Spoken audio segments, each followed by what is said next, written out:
Ok,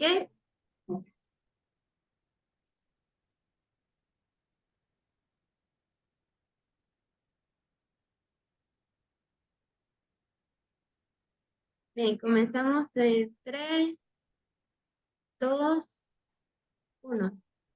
Hola a todos, bienvenidos a esta nueva edición de Scopus Podcast. En el día de hoy hablaremos acerca del Alzheimer. Tenemos un invitado muy especial que es el profesor de psicopatología en la Universidad Americana y es el psicólogo Miguel Ángel Mendieta Cárdenas. Profesor, ¿cómo se encuentra el día de hoy? Muy bien, muchas gracias, Génesis, Saray y Jesse por la invitación. Siempre es una alegría compartir con todos ustedes y les felicito por esta iniciativa. Muchas gracias, profesor.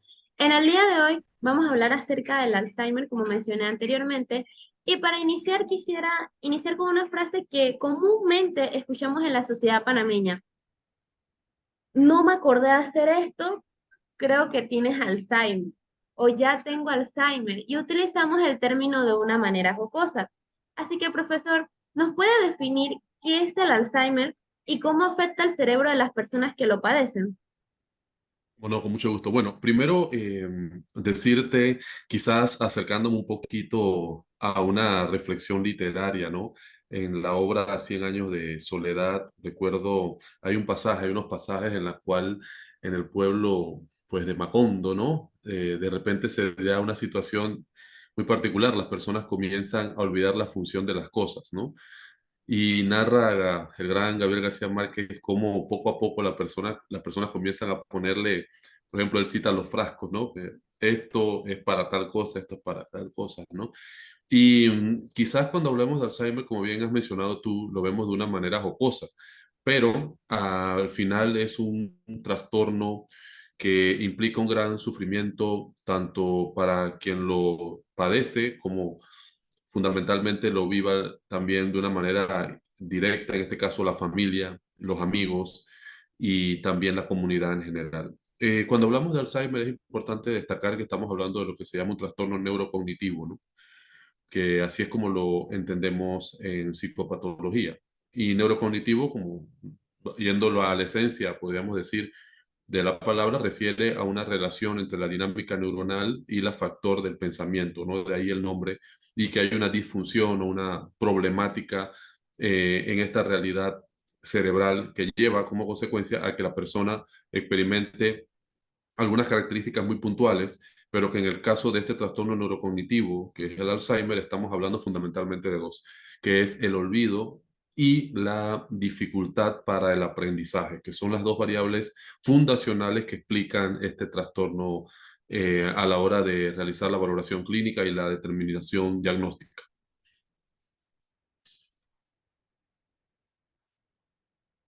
Profesor, tomando en cuenta lo último que ha mencionado acerca de que las personas pueden olvidar las cosas, esto quiere decir que si tengo un familiar muy cercano que constantemente olvida el nombre de sus nietos, olvida cosas que hizo hace una semana, ¿eso ya entra como un signo específico o va más allá de eso? Digo, hay una regla muy interesante a la hora del diagnóstico clínico en psicopatología, ¿no? Y es que un síntoma aislado, pues nunca debe ser valorado como un criterio diagnóstico, sino que por el contrario, lo que se nos enseña a pensar siempre es en función de síndromes, es decir, de un conjunto de signos y síntomas, ¿no? El olvido de alguna palabra, etcétera, ciertamente puede ser considerado bajo el criterio de algunos problemas asociados a este trastorno, pero también puede ser debido a que simplemente no dormiste bien o simplemente tu mente está en otra cosa, ¿no? Entonces, un síntoma aislado no debe ser nunca considerado como un criterio diagnóstico per se. Pero, como te decía al principio, como este diagnóstico comporta fundamentalmente esas dos realidades, el olvido y la dificultad para el aprendizaje, yo creo que lo vincularía a otros síntomas. Por ejemplo, ¿qué nos dice la investigación? Las dificultades en la memoria, sobre todo con lo que recién eh, aprendemos. O sea, comprendes una cosa, lo estudias y se te olvida de una vez, ¿no? Entonces, y también olvidar, por ejemplo, frases, citas que tú por ahí tenías bien asentadas, ¿no? También otra variable muy importante que nos muestra la investigación es la dificultad para la planificación.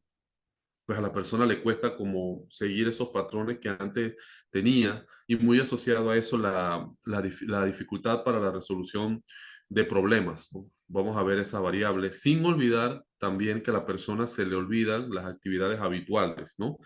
Ya después vamos a encontrar cambios en el temperamento, vamos a encontrar la desorientación que es muy característica y también una variable es la falta de interés en hacer cosas, ¿no? En lo que antes la persona disfrutaba. Como ves, no se puede concluir a priori o de una manera pronta por un simple olvido de que tienes esta característica. Pero lo importante es que cuando se va siendo constante y un aspecto interesante a resaltar acá es si hay antecedentes familiares previos, ¿no? Si hay antecedentes familiares, quise decir. ¿Por qué? Porque tiene una impronta, algunas investigaciones nos muestran que hay una impronta genética, aunque hay casos que no, en los cuales esto no se da. Pero una variable, como diría, un solo síntoma, no es dable llegar a esa conclusión, pero cuando ves los otros factores, ya ahí podrías ir sopesando, pero siempre recomendamos puntualmente ante la sospecha ir a un examen clínico para la determinación o no de este trastorno. Claro, profesor, le pregunto principalmente porque nuestros abuelitos comúnmente tienden a decirnos Juanito, Juancito, Pepe, Rodrigo y todos menos nuestros nombres y al final nunca se acuerdan o se olvidan de cosas claves, lo cual para muchos puede ser preocupante si viven con estos familiares. Y aquí llega otra pregunta que es, ¿cuáles son los factores de riesgo relacionados al Alzheimer? Factores de riesgo. Bueno, mira, como al sol de hoy no tenemos una claridad conceptual sobre cuál es la causa de este trastorno neurocognitivo, del Alzheimer. Pero como lo que sí tenemos son algunas pistas muy claras, ¿no? Que hay factores biológicos, pues podemos determinarlos, ¿no? Debemos comprender ahí que la forma en la cual la persona ha vivido, existen vulnerabilidades, hay diferentes hipótesis, desde una vida, el consumo de sustancias, hay muchas variables, pero podríamos conceptarlo dentro de lo que es la realidad biológica, ¿no? La variable biológica. También tenemos factores de tipo sociales, ¿no? Una realidad muy común es la falta de estimulación cognitiva. ¿Qué quiere decir con esto? Por ejemplo, con el tiempo, cuando vamos eh, avanzando en la vida, nos vamos haciendo muy rutinario, ¿no? Entonces, eso puede llevar a que nuestra mente, que necesita la función cognitiva, pues se vaya comprometiendo. Entonces, tenemos variables, como te decía, también la edad es un criterio, la edad es un criterio muy importante, aunado el hecho de que cada vez la esperanza de vida, ya en Panamá andamos rondando los 80, pues se está haciendo mayor, pues hay que considerarlo. Naturalmente, como te decía, el aspecto genético, que es muy importante, la historia familiar, si hay antecedentes, etcétera. Después podríamos también incluir las lesiones, ¿no? Lesiones cerebrales, accidentes que se han sufrido y una muy importante, las enfermedades cardiovasculares. También hemos visto que los metaanálisis nos muestran estas variables, ¿no? O sea, no hay un criterio único, no hay una variable única o ponderable. Bueno, se ha hablado mucho del gen APOE4, pero sabemos que algo tiene que ver, pero lo que sabemos hoy es que hay variables biológicas, físicas, también sociales y también obviamente psicológicas, manejo del estrés, gestión de problemas, etcétera, que se han asociado a este trastorno. Profesor, aquí me surge una pregunta un poquito diferente. En clases hemos visto el hashtag psicopatológico y cómo lo podemos utilizar eventualmente con los pacientes y eventualmente entre nosotros mismos. ¿Cómo podemos utilizar este hashtag psicopatológico en pacientes con Alzheimer? El hacha psicopatológico es una metodología que pues hemos desarrollado con el fin de orientar al estudiante o sobre todo al que hace psicopatología, al que trabaja en el ámbito de la salud mental. Porque muchas veces nos concentramos ya sea en una parte biologicista y nos desconectamos, ¿verdad?, de la parte social que es tan importante. A veces abandonamos sobre todo la realidad emocional y conductual y solamente nos concentramos en una parte, en la parte más cognitiva. Otras veces vemos el trastorno solo desde una perspectiva funcional, otras desde una perspectiva eminentemente estadística y no contemplamos la parte de la salud, de cómo el individuo está, ¿no? Entonces, el hashtag busca sobre todo que el estudiante piense de manera integral a cada uno de sus pacientes. Y en el caso concreto del Alzheimer, qué bien que lo menciona, porque no solo sufre el que lo padece, ¿no? Porque sobre todo en las etapas primeras del trastorno, pues se te olvidan las cosas. Una variable muy importante acá, quiero que sepas, Génesis, es el tema fundamentalmente vinculado al lenguaje. La persona le cuesta, se le olvidan las palabras, etcétera, y eso, o sea, imagínate tú que, por ejemplo, tienes una capacidad para hablar, que sabes conjugar, etcétera, y que de repente te encuentras con que las palabras no te llegan a la mente, es una situación bastante dolorosa. Pero también sufre la familia, porque imagínate tu mamá, imaginémonos a nuestros padres que no sepan quiénes somos, pero también pensemos en los amigos, ¿no? Mi amigo tal ya no sabe, se le olvidan las cosas, etcétera. Asociado a lo que es este trastorno, hay cambios en el comportamiento, ¿no? La persona de repente puede que le gustaba mucho salir de fiestas o simplemente le gustaba ir a jugar baloncesto, le gustaba jugar fútbol, ver la televisión, de repente comienza a tener una apatía por estos temas, ¿no? Entonces, es algo muy, muy complejo, ¿no? Que tiene muchas aristas y que necesitamos verlo de manera integral, porque si no, la atención va a estar concentrada solamente en, bueno, vamos a ver la parte biológica, qué es lo que está pasando, cuáles son las características orgánicas que están aquí, y dejamos de lado el gran sufrimiento que sin duda alguna va a estar llevando la familia. Pensemos en los esposos, las esposas, en los hijos, como te decía. Entonces, el abordaje debe ser integral, ¿no? Y sobre todo creo que hay que hacer mucho esfuerzo en sensibilizar a la sociedad. El Alzheimer y los trastornos neurocognitivos en general son una realidad que vamos a ver con mayor preponderancia a medida que el tiempo va pasando porque estamos envejeciendo más. Entonces hoy tendríamos que hablar, no es el espacio de este podcast, pero tendríamos que hablar del envejecimiento sano, ¿no? Que implica que la persona tenga un estilo de vida que le ayude no solo a vivir más, sino también en un estado pleno de salud, que es el ideal de las ciencias de la salud en general. Profesor, usted comentó un detalle muy importante, y es que nosotros como estudiantes siempre nos enfocamos en la parte biológica, en atender a este paciente y en este caso en atender lo que vendría siendo el Alzheimer y cómo poder ayudarlo. Pero también en la hashtag psicopatológico podemos encontrar la parte social y la forma en la que se relacionan los familiares. Y ya que usted lo menciona, ¿cómo se encuentra el impacto emocional o psicológico de los familiares de personas que tienen Alzheimer? Es fuerte, es fuerte. Sobre todo, yo iría por primero como en el campo del médico. Obviamente hoy trabajamos en equipos interdisciplinarios, ¿no?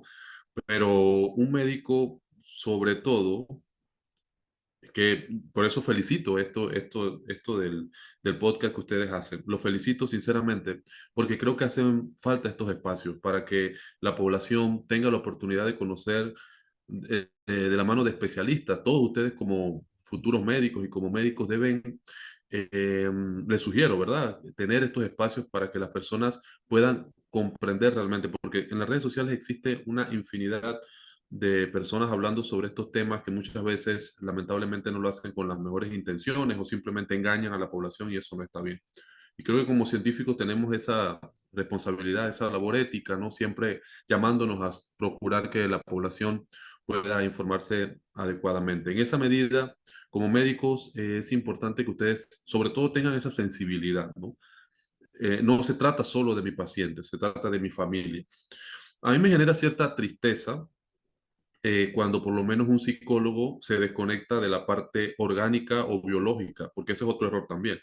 Cuando nosotros como psicólogos solo nos vemos viendo la parte emocional y conductual o cognitiva y no atendemos la parte orgánica, también cometemos un error, ¿verdad? Porque tenemos que saber la evolución, el factor crónico de la enfermedad, etcétera. Y lo contrario también para el médico. El médico también ha de cultivar esa característica biopsicosocial a la hora de abordar a su paciente, ¿no? Debe también pensar la dimensión social, esas emociones de la familia, esa realidad de la interacción que se ve diezmada. Porque, por ejemplo, imaginemos el caso de una mamá o de un papá que tiene Alzheimer. ¿Cómo responden los hijos a eso? Entonces, el médico ha de explicar, naturalmente con palabras sencillas, qué es el Alzheimer, qué es lo que es probable esperar y de la mano con el profesional de la salud, ya sea un psicólogo, un psiquiatra, mirar y dar una orientación individualizada a cada caso, quiero decir familiar, de cómo atender a su paciente. Yo pongo en el centro siempre la característica fundamental a la hora de tratar con una persona, que no es más que la empatía, ¿no? Esa solidaridad con el que sufre. Creo que es una característica que todo médico debe tener. Ahora, no es algo místico que se nace con eso y se muere con eso, no es algo que se desarrolla, ¿no? Y parte del hecho de intenta tú ponerte en la situación de tu paciente y ver la vida desde esa perspectiva, te da esa necesaria solidaridad con el que sufre. Entonces, es orientar, primero que nada, explicarle a la familia, mire, esto se llama Alzheimer, es un trastorno neurocognitivo, es importante que ustedes estén unidos. Si necesitan terapia de familia, pues vamos a referirlos allá. Sobre todo escuchar, ¿sabes eso? Génesis, que no es muy de moda hoy en nuestra sociedad, ¿no? Escuchar, pero un médico tiene que tener esa habilidad. Así como Jessie Mojica, que está aquí escuchando, ¿verdad? Ahí tranquilita. Esa habilidad de escuchar hay que desarrollarla, ¿no? Hay que desarrollarla. Pero trabajaría mucho recomendaría, ¿no? Y si es lo que se establece, ¿no? A la familia, hablar con ella, escucharla y a partir de ahí dar las orientaciones correspondientes. Génesis. Este es un punto importante, profesor, escuchar, porque la sociedad de hoy en día está tan acostumbrada a hablar, pero nunca escuchar. Estamos acostumbrados a decir, pero nunca realmente comprender a los demás. Pero la siguiente pregunta es un poquito más específica hacia los pacientes, porque no es mentira que muchos de los pacientes que tienen Alzheimer muchas veces están solitos, no tienen familiares, los hijos no desean hacerse responsables de ellos. Entonces, ¿cómo se puede mantener la calidad de vida y la independencia de los pacientes con Alzheimer? Mira, eso que estás hablando es un tema muy, muy, muy interesante, ¿no? Yo ahí tiene muchas aristas. Quisiera darte una respuesta única, pero porque te voy a dar una realidad. Primero que nada, el Alzheimer se correlaciona mucho con la falta de estimulación cognitiva. Y una de las variables que más incide en eso es que con la edad las personas se van aislando. ¿Por qué? Porque sus contemporáneos han fallecido, se han mudado, etcétera. Entonces la soledad implica que no tienes interacción social y la falta de esta lleva a que tu mente, tu capacidad cognitiva se vea afectada, porque cuando tú hablas hay muchas conexiones que se están dando a nivel cerebral que posibilitan una respuesta. Entonces, eso es un criterio, de hecho es una de las vulnerabilidades para este trastorno. Entonces, como sociedad, también tenemos un asunto hoy en día y es el tema de la familia, ¿no? Al final, los que se quedan cuidando a los abuelitos o a las personas que sufren estos trastornos son sus familiares. Pero en una sociedad donde la familia no se cultiva, pues, partiendo del hecho de que existen poquísimos especialistas en terapia de familia, porque la familia se construye, ¿eh? Eso hay que cultivarlo, eso hay que hablar, almorzar, cenar juntos. Implica un esfuerzo mantener una familia. Entonces, imagínate estos abuelitos que se quedan solos. Con el tiempo el Alzheimer implica una dependencia al principio parcial, pero en las últimas etapas de la enfermedad casi total o total, pues ¿quién los ve, no? Entonces queda como último recurso el hospital. ¿Qué hacemos con ellos? Como sociedad tenemos que pensar en eso. Ya estamos hablando en términos de políticas públicas, ¿no?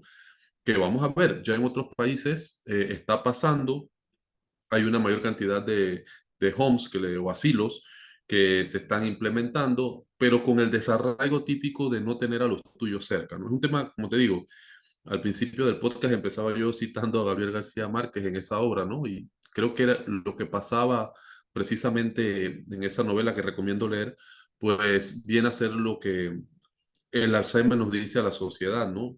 La necesaria eh, realidad de que debemos unirnos para afrontar esto, ¿no? Creo que como sociedad tenemos que unirnos para ayudar y no excluir, ¿no? Sino sumar y unirnos para afrontar este trastorno. Pero tiene muchas aristas tus preguntas, pero consideraría uno, un nivel de políticas públicas y dos, la necesidad de la familia como aspecto relevante a considerar. Génesis. Claro, porque es muy importante, ya que muchas veces el calor de la familia, el calor de lo poco que ellos puedan recordar sobre nosotros, es importante para ellos. Profesora, la última pregunta de parte mía, ya para comenzar con las preguntas del público, sería, ¿qué sucede con las personas que tienen Alzheimer y al mismo tiempo tienen una enfermedad crónica y necesitan mantener sus cuidados diarios, pero no tienen a nadie que los puedan cuidar en ese aspecto? Ahí, muy bien, exactamente lo que hablábamos, ¿no? El tema de la soledad, el envejecer solo, es un tema muy complejo porque al final hay una dependencia. Sin duda alguna, al no haber familia, la situación se complica bastante. La situación se complica bastante y requeriríamos entonces el sistema hospitalario que tiene toda una dificultad porque tiene una gran demanda y también tenemos que ver el tema de la planificación de la vejez, porque si la persona no tiene un seguro médico o una jubilación medianamente adecuada, pues se hace más complicado el camino. En ese tipo de casos, lo que está pasando ahora es el apoyo meramente hospitalario. Siempre hay un alma generosa, ¿verdad? Un buen samaritano que brinda el apoyo. Pero como te decía, lo relevante acá es que todos tenemos una responsabilidad, porque a veces no pensamos que vamos a envejecer o pensamos que vamos a llegar a los 90, a los 100 años sin ningún tipo de dificultad, ¿no? Es un asunto que yo creo que lo comentaba en clase, ¿no? Cuando hablamos de los trastornos de ansiedad, depresión o de otros trastornos en general, nunca pensamos que nosotros lo podemos llegar a sufrir. Y pasa lo mismo con el Alzheimer, no vemos ese escenario y creo que hay que comenzar a planificar y también robustecer el tema familiar. Creo que hoy en día ahí tenemos una necesidad, no muchos, pero muchos casos el núcleo familiar no existe y al fin de cuentas cuando uno enferma, quien está con uno es la familia, ¿no? El papá, el hijo, el hermano, y eso es una realidad dubitable, ¿no? Yes. Génesis. Claro, por eso principalmente hacemos este podcast, para enseñarle a las personas, a todos los estudiantes, a todos los que nos escuchan, que el Alzheimer va más allá de ver a un abuelito enfermo que no logra recordar, va más allá de una frase coloquial, sino que va a las personas, a sus sentimientos y cómo ellos pueden vivir su vida y que al final del día todos iremos para allá. Jessy, te invitamos a que hagas las preguntas del público. Buenas tardes, profesor, y buenas tardes, Génesis, y a todo el público que pues nos está viendo en este momento. Bueno, aquí nos dejaron algunas preguntas en lo que vendría siendo Instagram y son de algunos estudiantes. Bien, vamos a tomar una en cuenta que es esta. ¿Cómo afecta el Alzheimer a nivel molecular y celular en el cerebro? ¿Y qué medidas de prevención son más efectivas y accesibles para los pacientes? Y hay perspectivas genéticas, ¿no? Y ahí entramos al tema de las diferentes demencias, ¿no? Que hay.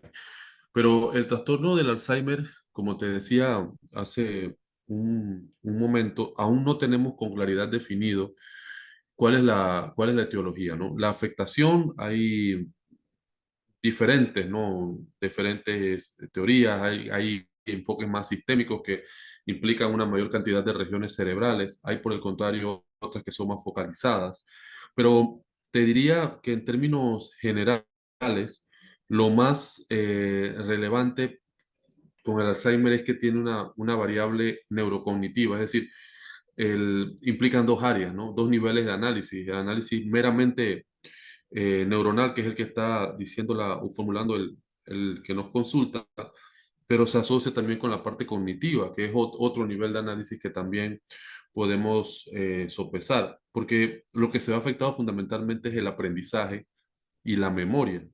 ¿no? Y en el aprendizaje, si hay algo que sabemos en psicología y en neuropsicología y en las diferentes áreas fisiológicas del funcionamiento cerebral, es que es un asunto general, sistémico, ¿no? Una región incluso puede suponer que ante su ausencia pueda desarrollarse otra región del cerebro para potenciar el aprendizaje, que es una de las variables que se va afectada, y la memoria, igual hay relación en el hipocampo, o sea, hay muchas variables de factores que se pueden estar, hay incluso unas teorías que hablan de la pérdida de la masa neuronal o cerebral, o sea, hay muchas hipótesis, ¿no? Para esta realidad.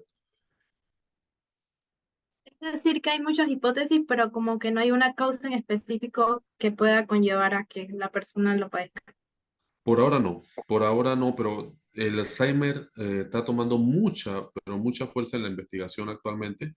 Se está desarrollando porque naturalmente antes se veía poco porque, como te decía, la esperanza de vida era relativamente, estamos hablando de que no había tantas personas arriba de los 70 años como lo hay hoy. Entonces, creo que eso ha llevado a que el Alzheimer tenga un nuevo empuje en cuanto a la labor investigativa. Muchas gracias, profe. Bueno, una pregunta más. Gaby Punto Hernández nos pregunta que, ¿qué estrategias podemos usar para manejar a pacientes con Alzheimer no cooperadores?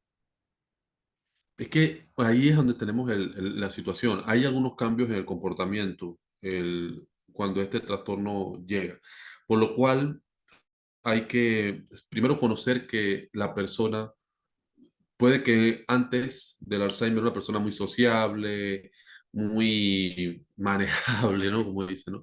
Pero cuando aparece este trastorno puede presentarse, perdón, esta realidad de un comportamiento atípico, ¿no? Lo que podríamos llamar un cambio incluso en la personalidad y también en los temas del pensamiento. Entonces, en ese tipo de casos, de nuevo, el equipo interdisciplinario debe tomarse en cuenta, ¿no? Porque el neurólogo va a tener una especialidad en geriatría, junto con el geriatra, va a tener una vinculación muy estrecha. Podemos consultar a un psiquiatra en caso de ser necesario. Obviamente el psicólogo va a estar, el terapeuta ocupacional. También es muy necesario la terapia del lenguaje, que en algunos casos se puede potenciar. En consecuencia, lo pensaríamos siempre desde esa perspectiva. Recordar que el paciente tiene una situación que por ahí implica cambios en el comportamiento, ¿no? Entonces, hay algunas recomendaciones, eso sí que podríamos tener en cuenta. Uno, la necesaria vinculación con la gestión de las rutinas, ¿no? O sea, no es bueno para un paciente con Alzheimer que le estés cambiando mucho su patrón de vida, sobre todo cuando tienes en una etapa ya avanzada de la enfermedad. Los cambios bruscos, sonidos, etcétera, o sea, hay que gestionar todo eso, pero siempre es muy individual esta realidad. Hay pacientes que de repente, por ejemplo, yo recuerdo el caso de un paciente que era músico y solo en la música encontraba algo de sosiego. Entonces, va a depender mucho de cada caso. Ahí es donde entra la sensibilidad del especialista para descubrir qué es lo mejor para cada uno de sus pacientes. ¿Y así? Ok, profe, muchas gracias. Siempre. Muchas gracias, profesor, por haber participado en nuestro podcast. Esperemos que le haya gustado la experiencia y poder tener la oportunidad de hacer muchos más, porque es importante mencionar que muchos de los trastornos neurológicos o patologías que nosotros podemos encontrar, también lo vamos a encontrar en consulta. Y como médicos tenemos que tener la empatía y tenemos que tener esas ganas de ayudarlo, no únicamente biológico, sino también psicológico y social. Muchas gracias. Yo quisiera agradecerles, ¿no? Tanto Pérez y Jesse por esta iniciativa y a todos sus compañeros. Y yo quisiera también, si me lo permites, señalar algo acá. La importancia de la prevención, porque hemos hablado del trastorno y todo aquello, pero alguien podría decir, bueno, ¿y qué puedo hacer para prevenir esto, ¿no? Entonces, muy importante. La investigación en los últimos 10, 15, yo ya hasta 20 años nos ha hecho ver la importancia de la actividad física, ¿sí? La actividad física, hacer ejercicio regularmente. ejercicio, o sea, acorde a tu situación, ¿no? No vamos ahora, no estoy yo diciendo que vas a salir de aquí, van a salir de ahora a hacer actividad y van a levantar 500 kilos, no. Estoy hablando de hacer actividad física moderada, adecuada a la condición de cada quien, ¿no? Eso es fundamental. Dos, una dieta saludable. Una dieta saludable, para eso es muy importante ir al nutricionista, nada de estar haciendo esta dieta de la sandía, de la cebolla, de tantas cosas que existen, ¿no? Cosa interesante, quiero que sepan muchachas, que en el ámbito de la salud nosotros mismos no nos cuidamos mucho. Entonces tenemos que tener mucho cuidado con eso, ¿eh? Ahí en las cafeterías, ¿no? Debemos pedir que haya comida saludable para que estemos bien. Lo otro es la estimulación cognitiva, ¿no? Lo que les decía hace un rato, la importancia de siempre estar eh, leyendo, viendo, o sea, ejercitando la capacidad cognitiva. Miren, hoy, como nunca antes, estamos expuestos a información, o sea, tu celular, tus redes sociales, etcétera, tú estás viendo mucha información, pero esa no es la clave. La clave es qué tú haces con esa información, ¿sí? Por ejemplo, tú puedes leer un artículo, cualquiera que este sea, y ya está, lo leíste. ¿Tú crees que eso, pero lo importante es que tú hagas un paso más? Bueno, ¿qué quería decir el autor? ¿Qué ha dicho en comparación con otro? Deducir, inferir. Esa actividad cognitiva es fundamental para que tengamos un estado cognitivo adecuado. También es muy importante tener cuidado con el tema de los riesgos cardiovasculares, ¿no? Tener ese cuidado, ¿no? Ver mucho lo que es el tema de la presión alta, cuidarnos ahí mucho, ¿no? Vernos eso. Consumo de alcohol se ha correlacionado también, igual que el fumar, ¿no? Eso es algo que, como siempre decimos, ¿verdad? Debemos de evitar y no, y no hacerlo. Y también muy vinculado a esto está el tema de la gestión de las enfermedades crónicas, como la diabetes, el, que hay que tener en cuenta. Estos son factores que la investigación nos ha demostrado, pues que hay que tener en cuenta a la hora de prevenir este flagelo, ¿no? Que hay un estilo de vida saludable y que como médicos ustedes tienen la responsabilidad de promoverlo. Insisto, un buen médico es aquel que hace que la persona se mantenga sana. Eso es lo fundamental de la salud, o sea, promover la salud. Cuando nosotros estamos atendiendo muchos casos es porque en algo hemos fallado. Y nuestra sociedad, en este caso la sociedad panameña, lamentablemente creo que estamos caminando hacia una sociedad que en su mayoría tiene algún tipo de problemática de salud que es prevenible. ¿Por qué? Por un estilo de vida que lamentablemente pues no hemos cosechado. Entonces ustedes como médicos tienen una gran responsabilidad de promover la salud, de hablar a las personas que sigan estos parámetros de vida sana para que así vivan no solamente más, sino integralmente felices, llenos de vivacidad y con ánimo de vivir, que es de lo que se trata, ¿no? De nuevo, muchas gracias y les felicito por esta iniciativa. Gracias, Gracias a profesor. usted, profe. Esperamos que Un le haya placer. gustado este podcast. Siempre, siempre, encantado. Y no lo olvide compartir, profe. Tiene que compartirlo a todos sus compañeros, darle like, seguirnos en las redes sociales. Puede encontrarlas como Scope Panamá para que nos pueda seguir y dar like.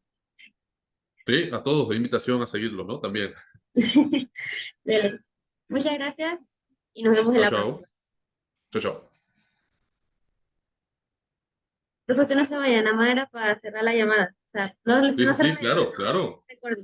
Ya. No, qué bien, lo hace muy bien, ¿eh? Felicitaciones, ¿eh? Gracias, profe. ¿Qué le pareció la experiencia? Lindo, lindo. Y sigan haciéndolo y inviten a muchos más y para adelante. Me parece muy bonito y tiene muy bueno perfil para entrevistadoras, ¿eh? Gracias, profe. Muy bien. Bueno, ya no le Siempre muy quitamos bien. más tiempito. Gracias de nuevo Nunca me por quita tiempo. Un aceptarnos placer. Es un y placer compartir con ustedes. gracias. Tenga buenas tardes, profe. Igual tú, Profe, chao, una chao, foto, chao. profe. Es que necesitamos Dime, evidencia. Ahora que me Ah, acuerdo. Una foto, va. ¿una foto? Ah, sí. Sí, sí. Una, dos, tres. Listo. Profe, ¿Cómo una hemos cosita quedado, antes no? Que que sí, se vaya. yo hice tal cosa, no, no, no, no, dame evidencia, ¿no? Hemos ya, Sí, aquí está en dale, evidencia. Profe, una cosita dale, antes que se vaya, nos quedaron dime. algunas preguntas pendientes de las personas que las hicieron vía Instagram. Sí, Entonces, no sé si se la podemos mandar al privado, usted la responde y nosotras por medio de historias las respondemos para que no se sientan de que no se les tomó en cuenta. Jessy, ¿qué opinas? con mucho gusto, con el mayor de los gustos, Sí, siempre, me siempre. Usted nada más parece. me avisan y ahí estamos. Dele, profe, yo Un ahorita, abrazo, Génesis, Jessy, chao, chao. bueno, chao. Chao, chao, un abrazo.